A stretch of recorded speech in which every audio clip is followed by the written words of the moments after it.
Hello, my students. Here's a quick overview of what we talked about in Chapter 1 regarding the issues or the approach to matter for AP Chemistry. Just a quick refresher. What does all matter have in common? Matter is anything that has mass, the amount of matter in an object, expressed in grams, measured with a balance. Volume, the amount of space an object takes up, measured in liters. All matter is conserved. We cannot create or destroy matter in ordinary chemical or physical processes, and all matter possesses inertia. As far as states of matter, most commonly we interact with the solid, liquid, and gaseous state.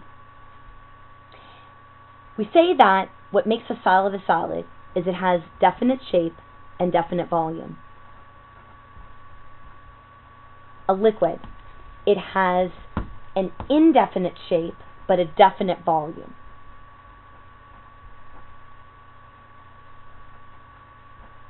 And a gas has an indefinite shape and an indefinite volume. But why? Why?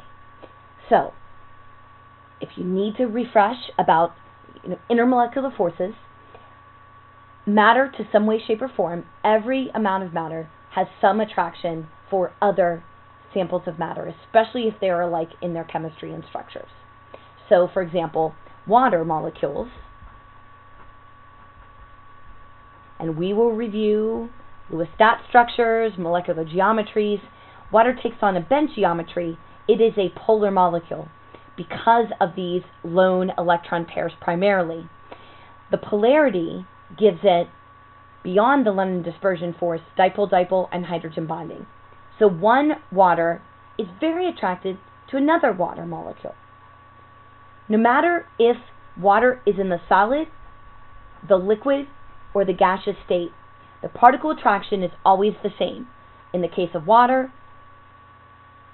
London dispersion, dipole-dipole, hydrogen bonding.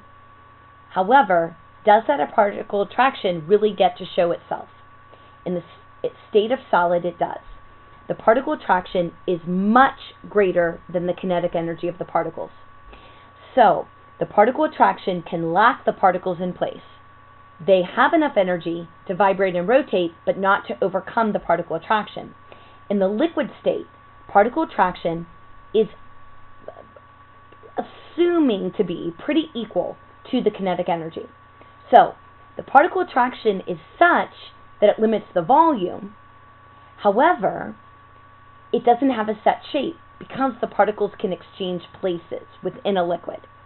Now, in a gas, the poor particle attraction doesn't even have a chance against the very high kinetic energy. When the water molecules come near each other, they'll try to attract, but the kinetic energy overwhelms it. Hence, the indefinite shape and the indefinite volume. All right. General properties of matter. Remember, physical versus chemical properties and physical versus chemical changes. So the issue we need to ask ourselves is the physical property. Can we make the observation of the sample without changing the identity of the substance? If we can, it's a physical property. Saying that this paper is white. I have not changed the identity of the paper. The graphite is slippery, allowing me to write on this piece of paper. To observe that, I'm not changing the identity. Now I'm depositing graphite on the paper, but it's still graphite. This paper is flammable. I can only observe that when I'm actually changing the identity of the paper. That is a chemical property. A physical change is a change that our sample is undergoing, but we are not changing the identity. Ripping a piece of paper, crumpling a piece of paper, it's still paper. However, burning, we produce new things with totally new identity. Chemical change. The ones that are easily confused are phase changes. Phase changes are physical changes. You are not changing the identity. You're simply changing the kinetic energy, or the movement and then the distance between your particles. Dissolving. Whenever you put sugar into water, it is not a chemical change. You can physically drive away the water, you can evaporate the water and get the sugar back.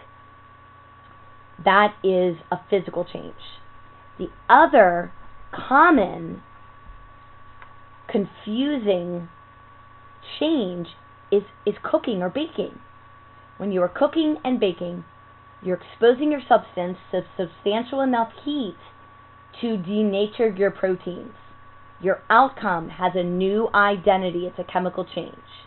Now, if you're simply warming a piece of pizza in the microwave, well, that's physical. You're simply changing the energy of the particles. But if you're cooking, that's a chemical change. The only other issue to talk further about is the classification of matter, which will be in the next lesson.